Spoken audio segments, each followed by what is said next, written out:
자, 그러면 테마 44번인데요. 지역사회 보장 계획입니다. 자, 그리고 지역사회 보장협의체인데 그 법적 근거 봐보세요. 2003년에 사회복지사업법 개정사항에 우리나라 역사 공부할 때 2003년 개정사항이거든요. 이때 그 당시 이제 지역사회 복지계획 수립이 의무화되게 돼요. 2003년 개정사항 두 가지가 뭐였어요? 지역사회 복지계획 수립 의무화. 그 다음에 시군구에 지역사회 복지협의체를 설치하도록 하는 것이 있었어요. 그래서 거기 법적 근거는 2003년에 개정으로 도입은 됐는데 2005년에 그 개정된 조문이 2005년에 시행이 돼요. 그러니까 2005년부터 의무적으로 4년마다 이제 수립하게 되는 겁니다. 그러니까 수립하기 시작한 건 언제냐면 2005년부터 수립은 돼요. 근데 처음이다 보니까 2005년, 2006년은 제1기를 수립했던 겁니다. 그래서 거기 동그라미 2번에 제1기가 2005년, 2006년 수립해서 1기가 시행된 것이 2007년부터 7, 8, 9, 10, 4년씩이니까 그 다음에 2기는 11, 12, 13, 14, 3기는 15, 16, 17, 18, 그 다음에 4기는 19, 20, 21, 22 따라서 현재는 제4기가 시행 중에 있는 겁니다. 자, 근데 이게 본래 사회복지사업법에 있었는데 2014년 12월 30일에 사회보장급여 이용자 및 수권자 발굴에 관한 법률, 이걸 약칭 사회보장급여법이라고 하는데요. 이 사회보장급여법이 제정되고 2015년 7월에 시행이 되게 되거든요. 자, 그러면서 사회복지사업법에 있었던 내용들이 싹 삭제되고 이쪽으로 옮겨집니다. 그러면서 사회복지사업법에서는 지역사회 복지계획이었는데 그것이 지역사회 보장계획으로 명칭이 바뀌게 되고요. 지역사회 복지협의체가 지역사회 보장협의체로 명칭이 변경된 겁니다. 그러니까 복지가 다 보장으로 바뀌어요. 그죠? 복지가 보장으로 바뀐 거예요, 지금. 자, 그리고 거기 니은에 보면 사회복지사업법에서 있을 때, 규정되었을 때 지역사회 복지협의체 또는 지역사회 복지계획이 보건, 의료 및 사회복지 서비스의 중심에 있었다면 이제 사회보장급여법으로 오면서 지역사회 보장계획 또는 지역사회 보장협의체로 바뀌면서 이제 사회복지와 보건, 의료뿐만 아니라 고용, 주거, 교육문화, 환경까지 더 넓혀집니다. 따라서 OX 문장 봐보세요. 지역사회 보장계획은 주택고용 문화를 제외한 보건과 의료 영역에 초점을 둔다. X. 옛날에 지역사회 복지계획일 때 보건, 의료, 사회복지에만 초점을 뒀었지 이제 지역사회 보장계획으로 바뀌면서 보건, 의료, 사회복지뿐만 아니라 주택고용 문화까지 확대되었기 때문에 그 문장이 틀린 거예요, 지금. 알았죠? 자, 그리고 필요성 보면 이건 이용자 중심입니다. 그 다음에 민관 네트워크입니다. 민관 네트워크. 그 다음에 공급 주체를 다원화 필요를 위해서 등장하게 되고 지역사회 중심 사회복지 제도화입니다. 그래서 거기 서비스의 중앙집권화, 뭐 중앙집권적 사회복지 패러다임 강화 이런 말 나오면 다 틀리고요. 자, 주요 원칙에도 이용자 주체 원칙, 그 다음에 공사협동이라고 되어 있죠. 공사협동. 자, 그 오른쪽을 잠깐 보시겠어요? 오른쪽에 보면 지방분권과 이제 분권교부서에 나와 있는데 지방분권은 크게 행정의 분권과 재정의 분권으로 나뉠 수가 있는데 우리 사회복지에서 이제 행정의 분권이라고 하는 것은 바로 이거 지역사회복지협의체를 구성하고 시군구에다가 그리고 자체 시군구에 또는 시도에 지역사회 복지계획을 수립해서 시행하게 만든 거 이게 이제 행정의 분권으로 볼 수 있겠고 재정분권은 이제 분권교부세의 도입인데요. 분권교부세가 2005년에 도입됩니다. 그리고 걔가 10년간 시행이 됩니다. 본래 5년간만 하려고 했는데 한시적으로 5년이 더 연장돼서 10년간 해가지고 2014년 12월까지 시행되고 2015년에 분권교부세가 보통교부세로 통합이 됩니다. 그런데 이 분권교부세가 2012년 사회복지직, 2016년 보호직에서 문제가 나왔었습니다. 이게. 참고로 이 분권교부세는 더 이상 시행하지 않습니다. 이 보통교부세로 통합이 되었습니다. 자, 이게 통합되면서 보통교부세로 통합되면서 그 동그라미 2번에 보면 노인, 장애인, 정신장애인은 지금 뭐 정신보건법은 이제 법이 바뀌긴 했지만 당시 기준으로 보면 그 당시 이제 정신보건법. 그러니까 이제 생각해 보면 노인과 장애인과 정신장애인은 다시 국고보조 사업으로 돌아갑니다. 이게 국고보조 사업으로 가져오는데 아동이 이제 가지 않은 것이고. 자, 이거는 뭐 그냥 여기서 만약에 공부할 거면 분권교부세가 2005년에 도입됐고 이게 현재 2015년에 이제 보통교부세로 다시 통합됐다. 이것만 그냥 알고 있으면 됩니다. 굳이 설명은 하지 않겠고요. 128쪽으로 갈게요. 128쪽. 자, 지역사회 보장계획 수립입니다. 요거예요. 제가 그림을 그려놨는데 그 그림을 한번 봐보세요. 어디서부터 보냐면 제일 아래 보니까 읍면동 있죠. 그 위에 시군구가 있습니다. 시군구 거부터 한번 봐보세요. 시군구에 시장군수 구청장이 있습니다. 자, 그거를 잠깐 제가 이 그림을 그리면 잠깐 설명을 할게요. 근데 이해를 하시면 돼요. 이거 이해를 하면 되는데, 자, 여기 시군구에 자, 시장, 군수, 구청장 님이 있어요. 자, 시군구의 시장, 군수, 구청장이 시군구의 지역사회 보장계획을 수립합니다. 지역사회 보장계획을 수립을 해요. 여기서. 그래서 자, 여기 이제 지금 거 보면 시도하고 그 다음에 보건복지부 있고 보건복지부 그 다음에 국무총리까지 있죠. 국무총리 소속 이렇게 되어 있는데 거기에 각각 위원들을요 제가 녹색으로 표기하면 거기 그 읍면동에는 읍면동 단위 지역사회보장협의체가 있긴 한데 거기 시군구 거 봐보세요. 시군구에는 뭐가 있어요? 시군구에 거기 지역사회보장협의체 보이세요? 파란색 음영에 지역사회 보장협의체가 있습니다. 시군구에는. 그 다음에 시도에는 시도사회보장위원회가 있습니다. 시도사회보장위원회가 있어요. 그리고 이제 국무총리 소속에 이제 사회보장위원회가 있죠. 사회보장위원회가 있어요. 자, 이제 어떻게 가냐면 시장군수구청장이 시군구 지역사회보장계획을 수립해요. 수립해가지고 어떻게 하냐면 자, 시군구에 있는 지역사회보장협의체의 심의를 거칩니다. 자, 그리고 여기 심의 거친 다음에 플러스 자, 여기 심의 거친 다음에 여기 시군구 의회에다가 보고를 거쳐요. 자, 순서는 뭐냐면은 심의부터 거치고 보고 거치는 겁니다. 알았죠? 심의 거치고 보고 거치는 거예요. 자, 심의 거치고 이렇게 보고를 거치게 되면 시군구 지역사회보장계획은 확정됩니다. 확정되고 이걸 나중에 시행하게 됩니다. 자, 이렇게 되는 거예요. 자, 그러면 이렇게 자, 여기 심의 거치고 보고 거치잖아요. 보고 거친 다음에 이걸 누구한테 제출하냐면 여기 시도지사한테 제출합니다.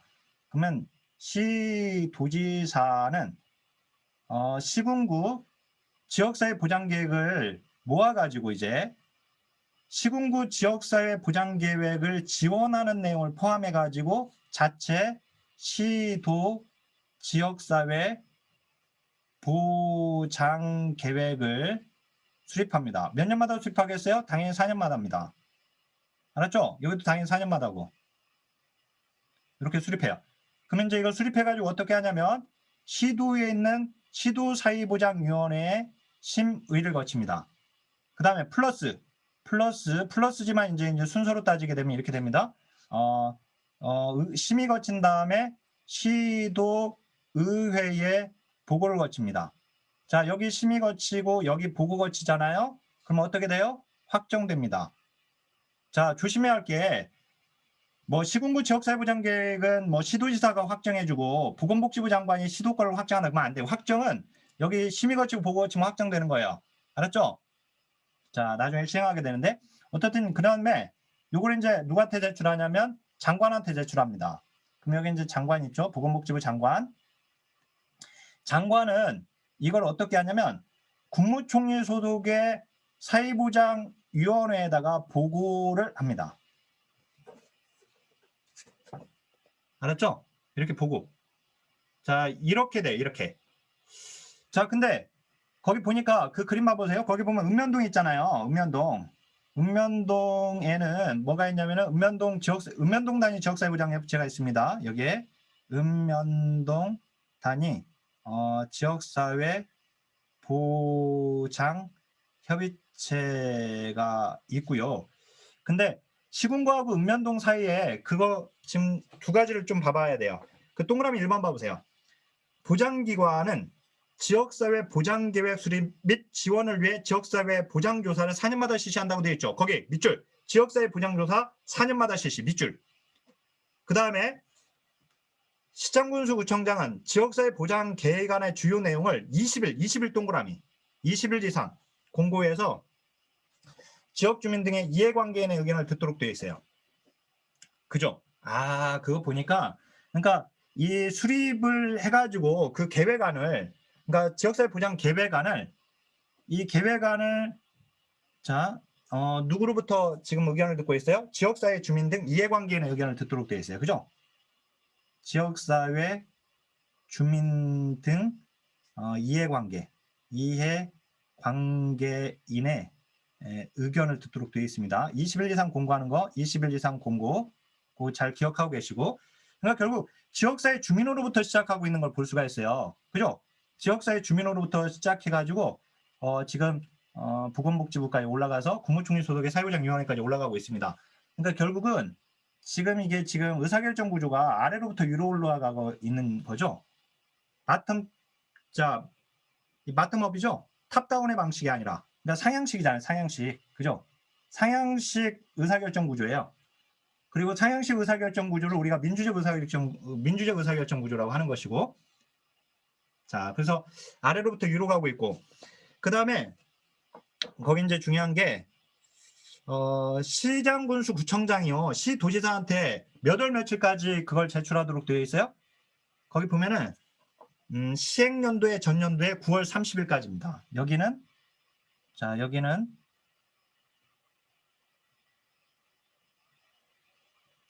9월 30일까지 제출이에요. 그 다음에 시도지사가 장관한테 제출하는 것은 11월 30일까지예요. 보면 그죠? 시행연도의 전년도에 라고 되어 있습니다. 그 다음 또 하나, 이거를 조정 권고를 할 수가 있는데요. 그 장관은 시도권에 대해서 조정 권고할 수 있습니다. 이렇게 바꾸는 게 낫지 않겠어요? 권고할 수 있고, 그 다음에 시행 결과를 평가합니다. 자, 다시 한번 시도지사는 시군구 거를 조정 권고할 수 있고요. 그 다음에 평가합니다. 자, 그러면 시장군수구청장은 평가하지는 않아요. 자, 지역사회 보장계획으로만 한번 얘기해 볼게요. 지역사회 보장계획으로만 따져보면 그러면 시장군수구청장과 시도지사가 수립하는 겁니다. 그죠? 수립권자는. 근데 평가권자는 장관하고 시도지사가 평가하는 거죠. 이해됐어요? 네. 평가는 장관은 시도 거를 평가하는 거예요. 자, 그 다음에 시도지사는 시군 거를 평가하는 거예요. 시행 결과를. 거기 그거 잘 기억하고 계시고, 그 다음에 그 그림에서 여기 이제 녹색이 이제 위원들이거든요. 이 녹색이 다 위원들인데, 이 위원들에 대해서 어떻게 하냐면 시장군수구청장이 시군구에 있는 지역사회보장협의체 위원을 임명위촉합니다. 임명위촉. 자, 읍면동 지역사회보장협의체는 시장군수구청장이 위촉한다고 되어 있어요. 그 다음에 시도사회보장위원회는 시도지사가 임명위촉입니다. 그죠? 이거 조심해야 돼요. 당연히 예를 들어서 시군구에 있는 지역사회보장협의체 위원을 시도지사가 임명위촉한다면 안 되죠. 걔는 시군구에 있는 거니까. 시도에 있는 시도사회보장위원회 위원을 시도지사가 임명위촉하는 겁니다. 자, 그거 조심하시고. 네. 그 다음에 거기에 이제 위에다가 제가 추가시킨 것은, 자, 지금 여기까지 이 내용은 사회보장 급여 이용자 및 수권자 발굴에 관한 법률에 규정되어 있는 내용이에요. 자, 지금부터 설명할 것은 사회보장 기본법에 있는 내용입니다. 지금부터는 사회보장 기본법에 보면 장관이 사회보장 기본법에 지금 이 보라색은 사회보장 기본법의 내용입니다. 자, 보건복지부 장관은 사회보장 기본법에 계획을 몇 년마다? 5년마다 수립하도록 되어 있어요. 수립합니다. 누가? 보건복지부 장관이. 자, 그래서 이걸 수립해서 자, 요거 사회보장위원회도 요것도 그 사회보장 기본법에 있는 위원회예요. 근데 여기 위원회 심의를 거치도록 되어 있어요. 여기 심의뿐만 아니라 플러스 국무회의의 심의를 거치도록 되어 있어요. 그래서 여기 심의 거치고 국무회의의 심의를 거치면 사회보장 기본계획은 확정되는 겁니다. 대통령이 확정해 주는 게 아니라. 알았죠? 네, 심의 거치면. 그러니까 여기 심의, 그 다음에 여기 국무회의의 심의입니다. 똑같이 양쪽 심의를 거치면 이제 확정이 되는 거예요. 자, 그러면 이거 지금 보건복지부 장관이 수립한 것을 이걸 뭐라고 하냐면 이걸 기본계획이라고 해요. 자, 그리고 여기 아까 시장 군수구청장과 시도지사가 아까 수립한 거 있죠, 이거. 요거를 뭐라고 하냐면 지역계획이라고 해요. 지역계획. 자, 이 지역계획을 수립할 때는 기본계획에 맞도록 수립하는 거예요. 그러니까 무슨 말이냐면 보건복지부 장관이 사회보장 기본계획을 수립할 때 아까 시도지사가 시군국거 수렴해가지고 자체 시도 사회보장 계획을 수립한 것 같이 하는 게 아니라 장관은 이 지역사회 보장계획하고는 아무 상관없이 사회보장 기본계획을 수립한 겁니다.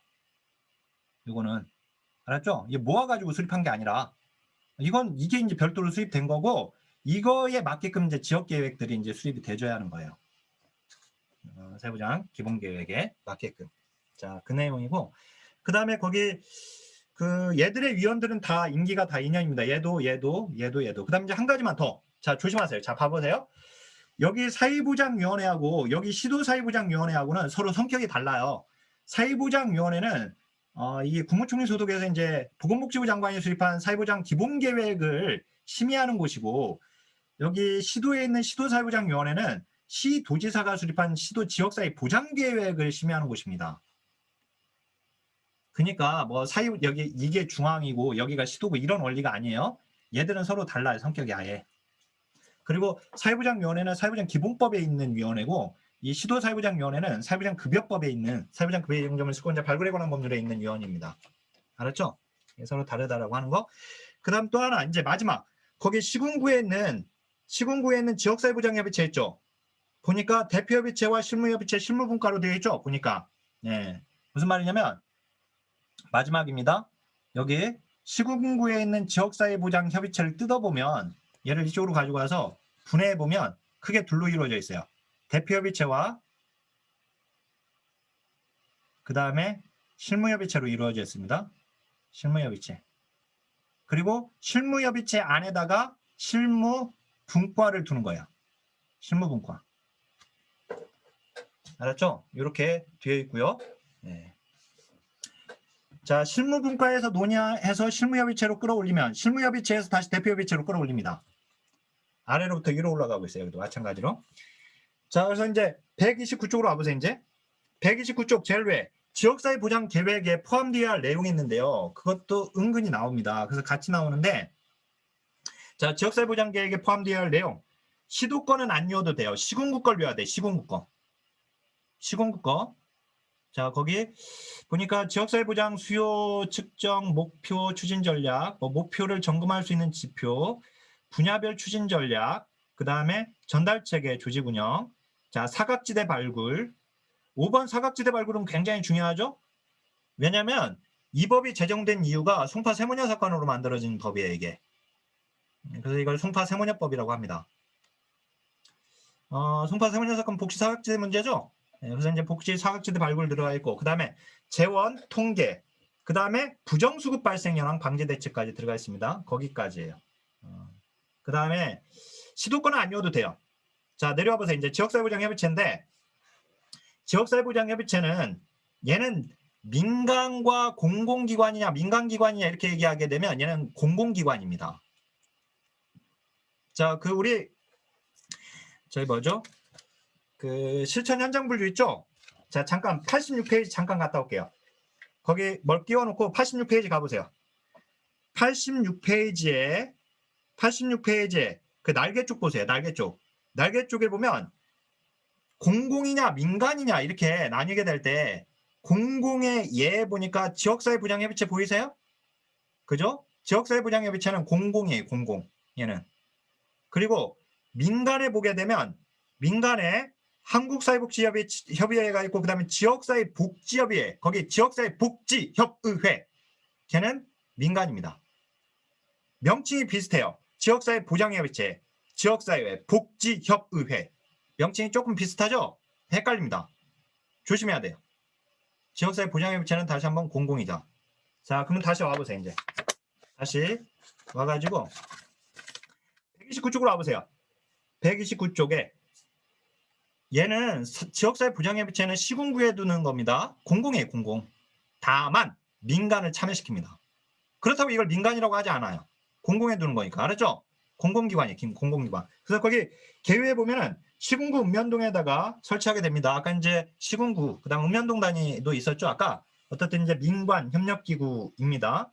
자, 민주적 의사통 구조 확립, 수요자 중심이고, 그 다음에 네트워크 원리다. 뭐, 그 다음에 이 대표협의체, 실무협의체, 실무분과로 되어 있고, 그 다음에 읍면동 단위 지역사회보장협의체도 크게는 시군구 지역사회보장협의체 안에 있는 거예요. 시군구 안에 읍면동이 있잖아요. 알았죠? 그래서 이제 거기 안에 들어가 있는데, 거기 대표협의체, 실무협의체 다 임기는 2년입니다. 왜? 지역사회보장협의체 임기 다 2년이라고 했어요, 아까? 그러니까 그 안에 구성되어 있는 대표협의체, 실무협의체 다 2년이고요. 그 다음에 거기 그 대표협의체에 보면 대표협의체, 실무협의체 의사소통을 위해서 실무협의체 위원장이 대표협의체 위원으로 활동하도록 되어 있습니다. 자, 그거 기억하고 계시고, 그 다음에 거기 실무분과는 실무협의체 내에다가 이제 두게 되는데, 지역에 상관없이 뭐 지역마다 모두 동일하게 구성되는 건 아니고 지역마다의 현안들이 서로 다른 현안들이 있을 수 있기 때문에 지역에 맞게끔 실무분과는 여러 가지로 구성할 수가 있습니다. 다양하게 대상별, 기능별, 지역별 분과 형태에 따라서 이제 구분하게 됩니다. 자, 그 다음에 넘길게요. 그냥 103쪽으로 와보세요. 103쪽으로 와보면 사회보장 급여 이용자 및 수권자 발굴에 관한 법률이에요. 이게 제가 그 조문을 거기다 넣어놨는데, 여기에 지역사회 보장계획 수립 내용이 그 규정되어 있거든요. 아까 우리가 이거 지금 그림으로 그린 거 있죠. 이거 지금 이 그림으로 그린 것이 조문으로 거기에 정리되어 있어요. 근데 거기 보면 이제 계획 수립, 그 다음에 131쪽에 보면은 시행, 그 다음에 지역사회 보장계획 변경할 수 있습니다. 그 변경도 나와 있고 평가도 나와 있고 시도사회보장위원회 나와 있고, 넘겨보세요. 지역사회보장협의체도 나와 있고요. 네. 지금 거기 지금 130쪽에서 132쪽까지의 내용을 그림으로 그린 게 이거예요. 조문을 지금 그림으로 제가 그려놓은 거예요. 이게 거기에 나와 있는 내용을. 그 다음에 132페이지 제일 아래 봐보세요. 사회보장 사무 전담기구 나와 있죠. 사회보장 사무 전담기구가 바로 복지사무 전담기구가 본래 사회복지사업법에 1992년에 들어갔었다고 했잖아요. 92년 개정사항에 사회복지 전담공무원, 복지사무 전담기구. 근데 그게 사회복지사업법에서 삭제되고 이쪽으로 와버렸어요. 이 법으로. 가지고 거 보니까 사회보장 사무 전담기구 나와 있습니다. 복지사무 전담기구가 아니라, 그 다음에 사회복지 전담공무원 조문도 이쪽으로 왔거든요. 사회보장 급여법으로. 그래서 거기 사회복지 전담공무원 봐보세요. 시도, 시군구, 읍면동 사회보장 사무 전담기구에 사회복지 전담공무원을 둘 수 있다. 그렇죠? 그리고 사회복지사 자격을 가진 사람으로 하며 그 임용 등에 필요한 사항은 대통령령으로 정한다. 이렇게 되어 있고, 그죠? 네. 그 다음에 사회복지 전담공무원은 취약계층에 대한 상담, 지도, 생활실태 조사 등 이런 업무들을 합니다. 국가는 사회복지 전담공무원의 보수 등에 드는 비용 전부 또는 일부를 보조할 수 있다고 되어 있고, 시도자치자치구청장은 거의 지방공무원 교육훈련법에 따라 사회복지 전담공무원의 교육훈련 필요한 시책 수립 시행하여야 한다라고 나와 있죠. 이게 이제 작년에 1급 시험에서 아예 이 조문이 오지선다고 아예 시험에 그냥 나와버렸어요. 사회복지 전담공무원 문제에서 아예 한 문제로. 뭐 우리 선생님들한테 아주 중요한 내용이잖아요. 선생님들과 관련된 내용이어서. 자, 133쪽으로 와보세요. 자, 이제 마지막입니다. 지역사회복지론에서 이제 또 하나의 기둥인데요. 얘가 지역사회복지 실천 추진체계예요. 자, 추진체계인데 이건 민간 추진 체계들입니다. 다 이거 지금부터 공부하는 것들은 다 민간이에요. 공공이 아닙니다. 이거 다 민간인데 먼저 사회복지협의회입니다. 사회복지협의회는 보니까 민간 차원이라고 되어 있어요. 뭐 2차 조직인 건 아니어도 돼요. 뭐 1차, 2차, 3차 조직으로 이렇게 나뉘는데 그건 우리 시험에 안 나옵니다. 그러니까 이렇게 알면 돼요. 이거 민간 조직이다. 자, 그 OX 문장. 사회복지협의회는 자, 민간 사회복지의 증진을 위한 법정단체다. 그래요. 민간기관이긴 하지만 법으로 정해진 단체라는 뜻이에요. 그게 법정단체. 알았죠? 이거 법으로 정해진 단체예요. 즉 사회복지사업법에 규정되어 있어요. 얘들이. 언제? 1983년 개정사항으로 들어갔다고 했어요. 그거 역사 우리 공부할 때 제가 사회복지사업법 그 70년에 제정되고 83년, 92년, 97년, 2000년, 2003년 개정사항 가급적 좀 알고 있으면 좋다라고 했는데 외울 수 있으면 그때 이게 83년에 사회복지사업법의 규정으로 들어갑니다. 근데 그거 보면 어쨌든 법정단체, 법으로 정해진 단체다 이거예요. 민간인데 민간 자주조직이에요. 애들. 민간 조직인데 법으로 규정되어 있어요. 사회복지사업법에. 자, 그래서 사회복지사업법 제33조에 보면은 보니까 전국 단위의 한국사회복지협의회 이걸 중앙이라고 해요. 중앙협의회. 그 다음에 시도 단위의 시도사회복지협의회 이걸 시도협의회라고 둡니다. 중앙과 시도는 2명 그리고 시군구 단위의 시군구사회복지협의회 걔를 시군구협의회라고 하는데 걔는 둘 수 있다라고 되어 있죠. 그러니까 중앙과 시도는 반드시 둬야 돼요. 설치해야 돼요. 그렇지만 시군구는 반드시 설치하지 않아도 됩니다. 즉 임의 규정이에요. 따라서 반드시 설치한다면 틀려요. 이게 나올 때 걔를 가지고 장난을 쳐요. 자꾸. 시군구 그러니까 사회복지협의회는 시군구에 반드시 두어야 한다. 그러면 안 돼요. 반드시 두는 게 아닙니다. 걔는. 둬도 되고 안 둬도 되고. 자, 근데 그거 봐보세요. 의무 규정 보니까 중앙, 즉 한국사회복지협의회입니다. 걔가. 시도는 시도사회복지협의회라고 하고 그 임의 규정 보면 시군구 사회복지협의회를 시군구에 두는 사회복지협의회를 우리가 그걸 지역사회복지협의회라고 하는 거예요. 걔를. 알았죠? 걔를 지역사회복지협의회라고 하는 거예요. 그래서 아까 제가 지역사회 보장협의체는 공공이지만 지역사회복지협의회는 민간입니다. 이렇게 얘기했죠? 걔가 바로 얘예요. 아까 우리가 실천론의 실천 현장 가가지고 얘기했던 거 있잖아요. 그죠? 명칭 조심하라고 한 거. 걔가 얘예요. 자, 그 그림 봐보세요. 사회복지협의회 거 보니까 중앙과 시도는 의무 규정이고 시도는요. 1998년에 독립법인화가 되었습니다. 따라서 시도는 독립법인이에요. 지회가 아니라.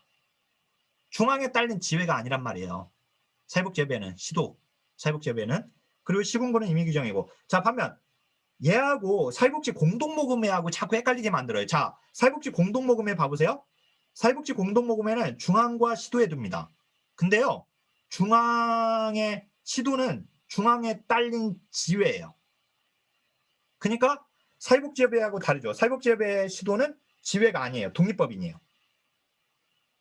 독립법인화 되었습니다. 근데 사회복지 공동모금회는 시도가 독립법인화 되었다 그러면 틀려요. 자꾸 걔하고 헷갈리게 낸단 말이에요. 독립법인화 된 것은 사회복지협의회의 시도예요. 시도 사회복지협의회.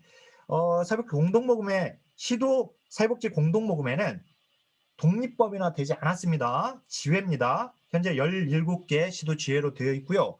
그 다음에 중앙 이사회 의결로 시도 지회장이 임명됩니다. 임명되기도 하고 면직되기도 해요. 지회장인 거 알고 있어야 하고 그 다음에 임원 봐보세요. 임원 그 아래 임원 나와 있고 뭐 임원에 뭐 임원 가지고 장난친 적은 없었던 것 같고 그 다음에 역사 봐보세요. 역사.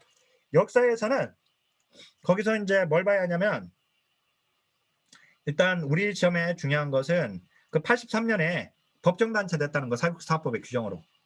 그 다음에 뭐 1급은 이제 70년 것도 나오긴 했는데 우리는 그거 나오기는 좀 어려울 것 같고 그 다음에 98년에 시도가 독립법인화 된 건 알고 있어야 합니다. 그 다음에 얘의 기능은 거기 조사연구 정책건의, 기관단체 간의 연계협력 조정. 얘도 소외계층 발굴이 들어가 있네요. 사각지대와 같이. 그 다음에 이제 민간사회복지 자원 연계 협력. 그리고 이제 대통령령으로 정하고 있는 것도 나와 있는 대통령령으로 정하고 있는 게 바로 오른쪽에 있는데 그 오른쪽에 있는 것까지 외우려고 하면 내용이 너무 많으니까 걔보다는 그 기능에 공부할 거면 1, 2, 3번을 알아야 합니다. 거기까지만이라도 알고 있어야 돼. 자, 134쪽으로 갈게요. 이제 지역사회복지관입니다. 사회복지관. 사회복지관. 지금 선생님들이 지금 설사 다른 데에서 기본이론 강의를 들었다 하더라도 이 책으로 그냥 정리하세요. 다른 책 그냥 다 보지 마시고 이 책으로 이 책하고 이제 사실 통합기출 문제만 보면 사실 다 끝나는 건데 통합기출 문제집이 우리 지금 공무원 사회복지학개론 기출문제 중에 가장 많은 문제를 담고 있거든요. 이번에 개정판을 못 내서 그러는데 어떻든 이번 6월 시험 끝나면 제가 원고 준비해놨다가 6월 말이나 7월 초에 바로 가장 먼저 책을 출간하려고 아예 생각하고 있습니다. 그래서 책 나오면 잘 편집해가지고 낼 거니까 만약 기출문제집을 만약 그때 보실 분들은 내년 시험 준비해가지고 보실 분들은 그거 나오면 요 책하고 같이 보면 돼요. 이게 테마하고 똑같이 되어 있기 때문에 그러면 시험이 얼마나 깊이 나오고 얼마 정도 범위에서 나온지를 명확하게 알 수 있고 얘가 지금 단순히 시험에 나온 것만 또 정리되어 있지 않잖아요. 지금 보니까 그죠? 내용 굉장히 많이 정리되어 있어요. 그래서 그 책을 같이 보면 따로 뭐 옮길 필요도 없게끔 되거든요. 다른 책에서 기본서에서 그 134쪽 가보세요. 거기 지역사회복지관은 여기서 이제 연도는 선생님들이 알아야 할 것은 거기 83년 밑줄 그어보세요. 83년에 사회복지관 설립 운영 근거 규정이 마련됐다는 거 어디에? 사회복지 사업법에. 이 국고보조 사업 지침이 이제 86년에 수립이 됩니다. 그리고 거기 97년하고 2004년은 연도는 안 외워도 되고 어떤 내용이냐면 이게 시험에 이제 우리한테 어떻게 나왔냐면 본래 사회복지관을 운영하는 사회복지법인은 예산의 20%를 자부담하도록 되어 있었어요. 그 법인의 20% 자부담 나와 있죠. 그게 자부담하도록 되어 있었는데 근데 97년에 사회복지사업법 시행 규칙이 규칙 그 법인의 20% 자부담 의무 조항이 폐기가 됩니다. 삭제가 돼요. 근데 그때 폐기는 되는데 즉 사회복지 시설을 운영하는 법인들은 자부담 20%를 내도록 되어 있었는데 그 자부담 그 20% 조문이 폐지가 돼요. 근데 거기 보조금의 예산 및 관리에 관한 법률 시행령에 유독 사회복지관 사회복지관 운영 관련 수익자부담 법인 운영하는 법인은 20%그 자부담하는 것이 여전히 규정이 존재하게 된 거예요. 했던 거예요.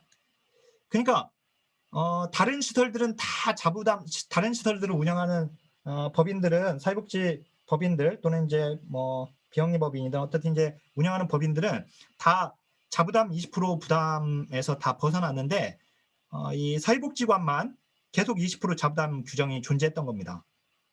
그러니까 이제 사회복지관 운영하는 법인들이 왜 우리만 자꾸 20% 내라고 하냐, 우리도 폐지시켜달라 요구했던 것이고 그게 2004년에 폐지됩니다. 알았죠? 그래서 2004년 수익자부담 폐지되다고 되어 있죠. 따라서 선생님들은 어떻게 알고 있으면 되냐면 지금은 사회복지관을 운영하는 법인이 20% 자부담하는 것은 없습니다.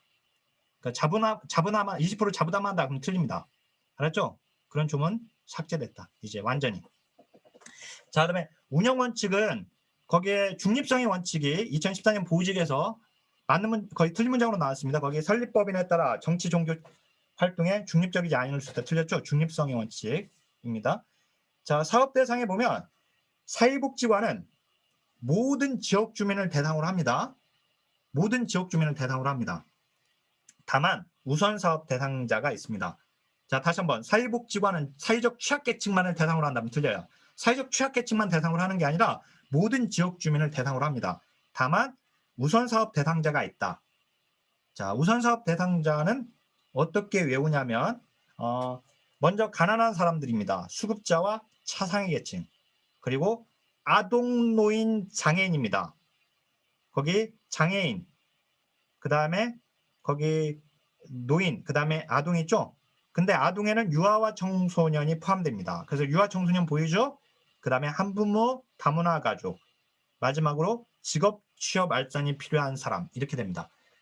자, 한번 외워보면 이렇게 외우면 돼요. 자, 다시 한번 가난한 사람, 수급자와 차상위 계층, 그리고 아동, 노인, 장애인. 근데 아동에는 유아 청소년이 결부돼 포함되어 있고요. 한부모, 다문화 가족, 마지막으로 직업, 취업이 알선이 필요한 자 이렇게 외우면 되거든요. 자, 그 다음에 거기 이제 사업 내용인데 이 사업 내용이 이제 공부가 좀 해야 할 부분이에요. 이게 조금 어렵게 나왔는데 자, 사회복지관은 본래 사업이 5대 분야 사업이었어요. 그래서 거기 사회복지관 분야 사업에 가족복지사업, 지역사회 보호사업, 교육문화사업, 자활사업, 그리고 지역사회 조직사업 이렇게 5가지 분야 사업이었어요. 옛날에 이렇게 5가지 분야 사업이었는데 이게 기능으로 변경됩니다. 2012년에. 그래서 3개의 기능으로 바뀌었는데 봐보세요. 거기 아래 사례관리 기능, 서비스 제공 기능, 지역 조직화 기능으로 바뀌었죠. 근데 서비스 제공 기능 봐보세요. 가족 기능 강화, 지역사회 보호, 교육문화, 자활 지원 이렇게 되어 있죠. 무슨 말이냐면 거기 아까 5대 분야 사업 있잖아요. 아까 거기 사회복지관 분야 사업에서 가족복지, 지역사회 보호, 교육문화, 자활 그 4가지가 서비스 제공 기능으로 들어간 거예요. 이해돼요? 그 다음에 거기 5대 분야 사업 중에 지역사회 조직 있죠. 걔가 지역 조직화 기능으로 바뀐 겁니다. 이해됐죠? 예. 다시 한번 그 134쪽 제일 아래 보니까 사회복지관 분야 사업 해가지고 5가지가 가로 안에 들어가 있잖아요. 지금. 그죠? 가족복지, 지역사회 보호, 교육문화사업, 자활, 지역사회 조직 134쪽 제일 아래. 그 5가지가 옛날에 그게 분야 사업 5가지였어요.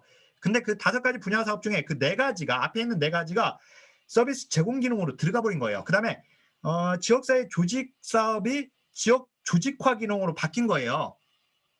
알았죠? 그러면 사례관리 기능이 없었던 게 생긴 걸 알 수 있어요. 옛날에 없었던 거지. 사례관리 기능이 추가되고 서비스 제공 기능, 그 다음에 지역 조직화 기능으로 바뀌었습니다. 그러면서 135쪽으로 와보세요. 요건데 이제 이걸 외워야 하는데 어디까지 외우면 되냐면 먼저 기능 외워야 하고요. 기능에 따른 사업 분야는 외워야 돼요. 공부를 할 거면. 왜냐면은 이제 거기까지 나오니까 그래요, 이게. 자, 그리고 이제 사료관리 기능을 보니까 사업 분야는 있지만 사업 및 내용은 없습니다. 다행히. 그러니까 사료관리 기능에는 사례 발굴, 사례 개입, 서비스 연계까지만 외우면 돼요. 근데 서비스 제공 기능과 지역 조직화 기능을 보면 사업 분야만 있는 게 아니라 더 사업 및 내용까지 더 있어 버립니다. 그래서 걔를 어디를 외우면 이제 좋냐면 일단은 가족 기능 강화는 보면 다 가족이나 가정이 다 들어가 있어요. 그래서 걔는 잘 시험에 안 나옵니다. 그 다음에 교육 문화도 보면은 교육하고 문화가 다 들어가 있어요. 보면 교실, 교육, 문화 이렇게 들어가 있어요. 자, 근데 거기 지역사회 보호 보이죠? 지역사회 보호 별표 걔가 중요해요. 지역사회 보호. 외울 거면 이제 거기는 외워야 돼요. 거 보면 이제 급식 서비스, 보건의료, 경제적 지원, 일상생활 지원, 정서 서비스, 일시보호, 재가복지 봉사 서비스까지. 자, 예를 들어서 재가복지 봉사 서비스는 서비스 제공 기능에 해당된다. 그럼 맞죠? 그죠? 서비스 제공 기능에 해당되죠? 정확하게는 지역사회 보호 사업에 해당되고 서비스 제공 기능에 해당되는 겁니다. 자, 그렇게 나와요. 자, 지역 조직화 기능 봐보세요. 지역 조직화 기능은 그럼 걔는 저기 복지 네트워크 측 주민 조직화 자원 개발 관리인데 근데 복지 네트워크 측에 보니까 지역사회 연계 사업, 지역 욕구 조사 실습 지도가 걔가 나왔거든요. 우리 시험에. 그게 나와 버렸어요. 지역사회 연계 사업, 지역 욕구 조사 실습 지도는 지역 조직화 기능에 해당된다. 맞죠? 맞죠? 맞아요. 걔가 나와 버렸어요. 그래서 지역 조직화 기능은 다 외울 수 있으면 다 외우면 좋겠고요.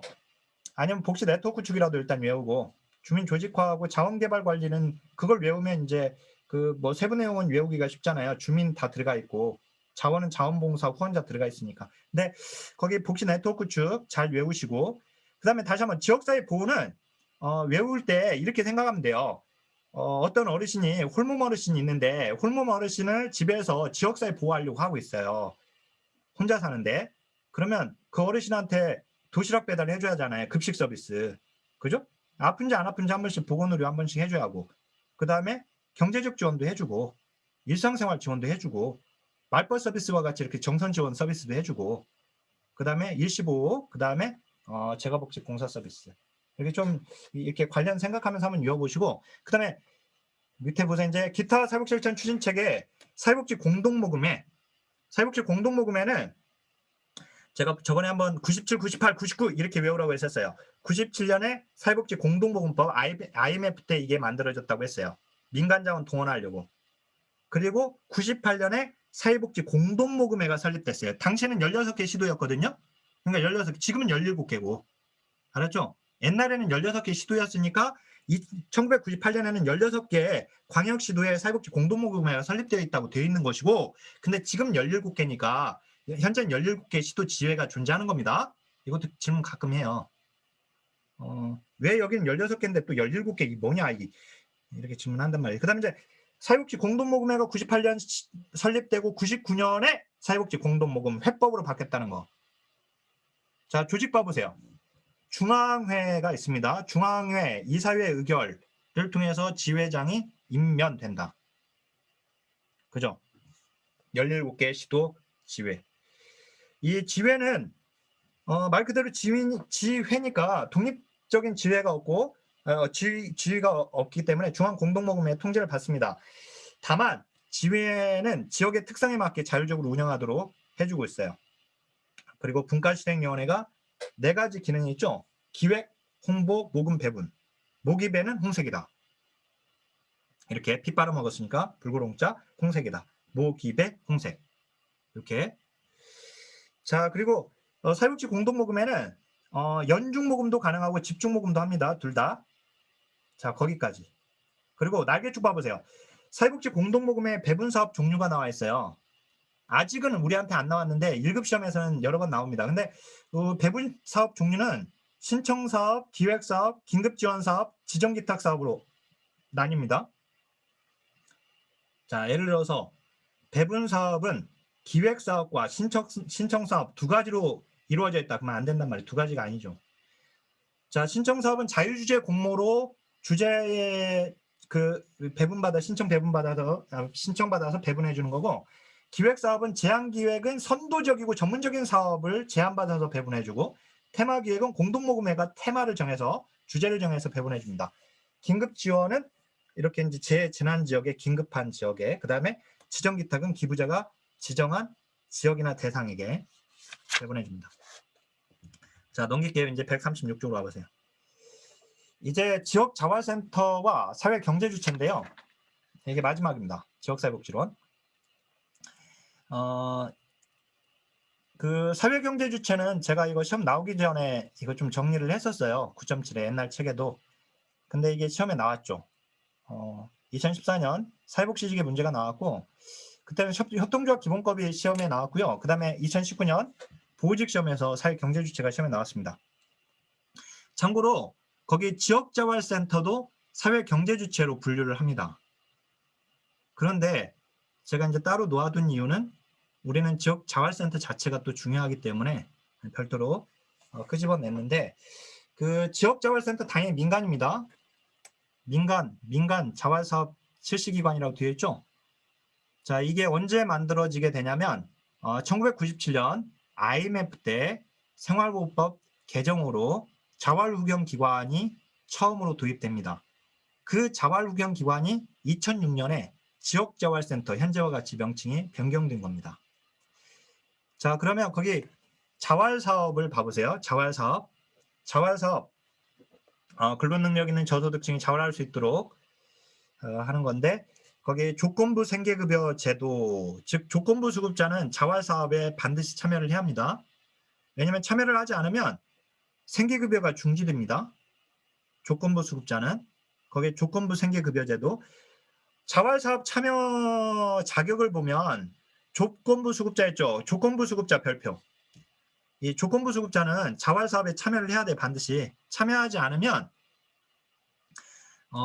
생계급여가 중지되는데, 서울시에서 어떻게 나왔냐면은, 자, 조건부 수급자가 자활을 불이행했을 때, 자활사업에 참여하지 않을 때, 그 조건부 수급자 가구 전체 생계급여가 중지된다로 나왔는데, 그렇지 않습니다. 틀렸죠? 그렇지 않고 본인의 생계급여만 중지됩니다. 알았죠? 자, 다시 한번. 조건부 수급자가 자활사업에 참여하지 않잖아요, 만약에. 그러면 그 본인의 생계급여만 중지되는 거예요. 그 사람 그 조건부 수급자 그 가구 전체 생계급여가 중지되는 게 아니라 그 조심하셔야 하고, 그 다음에 거기 자활사업 참여 자격에 보니까 거기 일반 수급자 차상이자 별표. 아, 차상이자도 참여 가능하네요. 네, 가능합니다. 조심하세요. 참여 가능합니다. 자, 그다음에 자활근로사업이 있는데 5대 전국 표준화 사업이 서울시에서 시험에 나왔습니다. 5대 전국 표준화 사업이 아닌 걸 고르시오. 답은 영농사업이 답이었었습니다. 5대 전국 표준화 사업, 그 다음에 그 니은에 보니까 지역 특화 사업이 있는데 지역 특화 사업의 마지막에 보니까 영농 보이죠? 영농 사업은 지역 특화 사업입니다. 전국 5대 표준화 사업이 아니라. 네. 그리고 더 늘어났어요. 옛날 규정보다 더 많이 나왔죠. 뭐 커뮤니티 케어, 그 다음에 정부 양곡 배송 사업, 영양 플러스, 환경 정비, 세차, 세탁, 영농 이렇게 해가지고 특화 사업 나와 있는데, 영농 거기 지역 특화 사업을 외우는 게 중요한 게 아니라 5대 전국 표준화 사업을 외우는 게 중요합니다. 외울 거면. 그다음 자활근로 유형은 거기 근로유지형, 사회서비스형, 인턴 도움형, 시장 진입형 자활근로 사업으로 분류합니다. 이건 1급에서 나왔습니다. 자활근로 유형은 근로유지형, 사회서비스, 인턴 도움형, 그 다음에 시장 진입형이 있다. 맞는 문장으로 나왔었죠. 1급에서. 자, 그 다음에 자활기업 보세요. 자활기업은 옛날에 이게 자활공동체였는데 2012년에 자활공동체가 자활기업으로 변경이 된 겁니다. 그런데요, 그 자활기업 보세요. 2인 이상의 수급자 또는 차상이자가 상호협력해서, 그러니까 2인 이상의 수급자 동그라미 밑줄, 차상이자 밑줄, 수급자하고 차상이자가 만드는 기업이구나. 그죠? 수급자와 차상이자가 만드는 겁니다. 자, 근데 이 자활기업도 유형이 있어요. 자립형 자활기업과 사회형 자활기업으로 또 최근에 이제 더 내용들이 더 세분화되고 있는데, 거 보면 사회 경제적 기업으로서의 자활기업도 나와 있죠. 자, 근데 이제 그것보다도 중요한 거 이제 그것보다 그 일단 137쪽으로 와보세요. 제일 위에. 운영주체 보니까 자활근로사업단에서 창업한 2인 이상의 수급자 또는 차상회자로 구성된다. 자, 근데 1인이 창업한 경우는 개인 창업으로 자활기업이 아니다. 중요합니다. 1인이 창업하면 자활기업이 아닙니다. 그러면 왜 이런 말이 나올까? 왜 이런 말이 나오냐면, 선생님들 잠깐만 거기 205쪽으로만 잠깐 갔다 올게요. 205쪽 가보세요. 205쪽. 205쪽 가보세요. 테마 75번입니다. 옛날 책 가지고 계시면 테마 75번에 국민기초생활보장법인데 205쪽입니다. 205쪽 보시면 205쪽 제일 아래에 자활기업이 나와요. 자활기업은 국민기초생활보장법에 규정되어 있는데, 국민기초생활보장법에 자활기업이 보니까 이랑 보세요. 거기 수급자 및 차상이자는 상호협력하여 자활기업을 설립 운영할 수 있다. 그죠? 근데 이 항 보세요. 자활기업은 조합 또는 부가가치세법상 사업자로 한다라고 되어 있죠. 그 밑줄. 이게 옛날에는, 이게 개정되기 전에는 자활기업은 조합 또는 부가가치세법상 2인 이상의 사업자로 한다라고 되어 있었어요. 옛날에 거기에 2인 이상에 이게 들어가 있었어요. 옛날에. 알았죠? 자, 다시 한번. 자활기업은 조합 또는 부가가치세법상에 2인 이상의 사업자로 한다라고 했었는데 이걸 삭제시킨 거예요. 알았죠? 옛날에는 2인 이상이 하도록 했었는데 이걸 삭제시켰으니까 1인도 가능하다는 얘기입니다. 이렇게 되면. 그죠? 1인도 가능하다는 거예요. 이렇게 되면. 그러니까 선생님들이 만약에 국민기초생활보장법에, 우리 시험 잘 나오는 법이잖아요. 국민기초생활보장법이. 국민기초생활보장법에 대한 설명으로 옳지 않은 것은 하고 문장이 만약에 문제가 나오잖아요. 그때는, 자, 다시 한번 국민기초생활보장법이 문제가 나오면 거기 같이 자활기업은 조합 또는 부가가치세법상의 사업자로 한다라고 하는 문장이 나오면 그건 조문이에요. 그게 진짜 조문이거든요. 그 국민기초생활번영법의 조문이에요. 그게 그 조문은 맞는 거예요. 알았죠? 맞는 조문이에요. 그 조문이 실제 있는 조문이에요, 이게. 자, 근데 다시 앞으로 와보세요. 조문은 그렇게 되어 있지만 근데 137쪽으로 와보세요. 다시 한번 제일 위에. 조문은 국민기초생활보장법의 조문은 그렇게 되어 있지만 그렇지만 이제 그냥 자활기업의 문제가 나왔을 때에는 자 거기에 운영 주체에 설립할 때 어떻게 한다? 2인 이상의 수급자 또는 차상위자로 구성한다 이거예요. 알았죠? 1인이 창업한 경우는 1인도 창업할 수는 있지만 그건 자활기업이 아니라 개인 창업으로 관리한단 말이에요. 자활기업이 아니다. 1인. 그렇지만 그 조문은 국민기초생활보장법에서 그 조문이 나오면 맞는 겁니다. 그 조문. 아까 그 조문 조심해야 돼요. 자, 그 다음에 거기 자활기업의 지원 요건 보니까 거기서 하나만 그 A만 보세요. 나머지 보지 마세요. A만 보면 이 자활기업은요. 거기 수급자 및 차상위자가 만드는 거지만 거기 수급자와 차상위자가 3분의 1 이상이어야 합니다. 수급자와 차상위자가 아니어도 상관없습니다. 거기에 구성원 중에. 근데 3분의 1 이상이어야 돼. 반드시. 그리고 수급자만으로는 5분의 1 이상이 되어줘야 돼요. 그것만 기억하면 돼요. 나머지는 안 봐도 됩니다. 그 다음에 거기 보니까 자활장려금 나오죠. 자활장려금이 자활근로소득 공제제도라고 하는 거 이걸. 자활장려금을 이게 2016년에 폐지가 되었었는데 2019년에 다시 도입되었습니다. 따라서 자활장려금은 존재합니다. 알았죠? 자활장려금 있습니다. 당연히 알고 있어야 하고. 자, 자활장려금은 그 날개 쪽에 잘 정리했지만 차상계층은 제외됩니다. 지급 제외로 나와 있죠. 그 다음에 자산형성 지원사업 동그라미 6번 보세요. 자산형성 지원사업을 보면 현재 존재하는 자산형성 지원사업 희망키움통장 1, 희망키움통장 2, 내일키움통장, 청년희망키움통장, 청년저축계좌까지 이거 다 자산형성 지원사업에 해당됩니다. 네, 선생님들이 이건 어떻게 알고 있으면 되냐면 이거 세부 내용까지 알 필요는 없고 이거 다 자산형성 지원사업이다 라고 하는 것만 알고 있으면 돼요. 자, 그리고 그 136쪽 날개쪽 봐보세요. 136쪽에 날개 쪽에 자활사업이 나와 있어요. 자활사업의 종류. 이게 2019년 사회복지직에 나왔거든요. 자활사업의 종류에 보니까 직업훈련, 취업알선 등의 제공, 그 다음에 자활근로, 자활근로가 시험에 나왔네요. 그 다음에 5번에 공공근로사업 시험에 나왔고요. 지역자활센터 사업, 그 다음에 자활기업사업, 이게 다 자활사업에 들어갑니다. 2019년 사회복지직 문제를 풀어봐야 돼 이거. 그리고 자 이제 137쪽으로 와보세요. 137쪽 제일 아래 봐보세요. 사회경제주체입니다. 사회경제주체에는 종류가 사회적 기업, 그 아래 봐보세요. 마을기업, 넘겨보세요. 협동조합, 이 세 가지입니다. 그리고 우리가 이미 공부한 지역자활센터나 자활기업도 사회경제주체에 포함시킵니다. 자, 근데 거기 137쪽 제일 아래 봐보세요. 사회적 기업은요. 2007년에 사회적 기업 육성법이 제정되었고 이 법에 근거하고 있는데요. 자, 취약계층에게 사회 서비스 또는 일자리를 제공하거나 지역사회 공헌. 근데 마지막 봐보세요. 영업활동을 하는 기업이다. 즉 영리활동이 가능해요. 얘는 영리활동합니다. 거기 영리활동 가능 적으세요. 영리활동을 하는 거예요. 여기는. 자, 얘는 고용노동부 장관의 인증을 받도록 되어 있어요.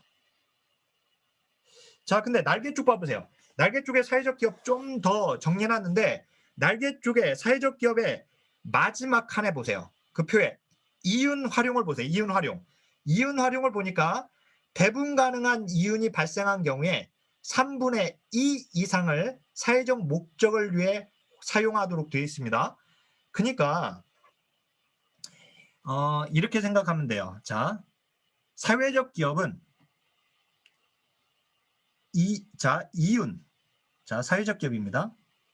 사회적 기업은 이윤 창출에 제한이 없음.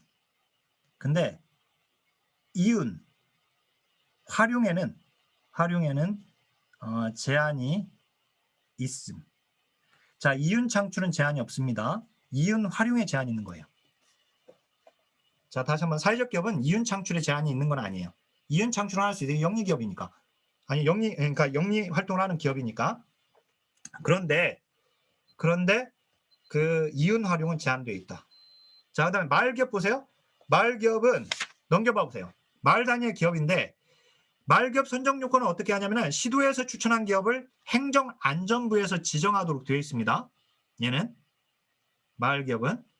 자, 그 정의 한번 읽어보시고, 그 다음에 협동조합은 2012년 협동조합 기본법이 제정이 되었는데요. 2014년 사회복지직의 협동조합 기본법이 아예 시험에 나와버렸어요. 우리한테 문제 풀어보시면 나오거든요. 그 나왔던 조문 거기다 정리해놨습니다. 거 보면 여기서 중요한 거 협동조합 기본법에 보니까 정의를 보세요. 그냥 협동조합과 사회적 협동조합으로 나뉩니다. 근데 그냥 협동조합 봐보세요. 재화 또는 용역의 구매, 생산, 판매 제공이 가능하다고 되어 있죠. 따라서 그냥 협동조합은 영리 활동이 가능합니다. 그죠? 영리가 가능해요. 그런데 사회적 협동조합 봐보세요. 뭐라고 되어 있어요? 마지막 보니까 영리를 목적으로 하지 않는다고 되어 있습니다. 얘는 영리할 수 없습니다. 자, 그래서 사조에 보니까 사회적 협동조합은 비영리법인입니다. 얘는. 자, 기본 원칙 거기 투기를 목적으로 하는 행위와 일부 조합원의 이익만을 목적으로 하는 업무와 사업을 하면 안 된다고 되어 있고, 자, 그러면 그냥 협동조합은 5인 이상의 조합원 자격을 가진 자가 시도지사에게 신고, 동그라미, 시도지사에게 신고해요. 그건 시도지사에게 신고하도록 되어 있고요. 자, 근데 사회적 협동조합 봐보세요. 제일 아래. 사회적 협동조합은 5인 이상의 조합원을 가진 자는 똑같아요. 똑같은데 기획재정부 장관의 인가를 받도록 되어 있어요. 걔는. 그죠? 다르죠?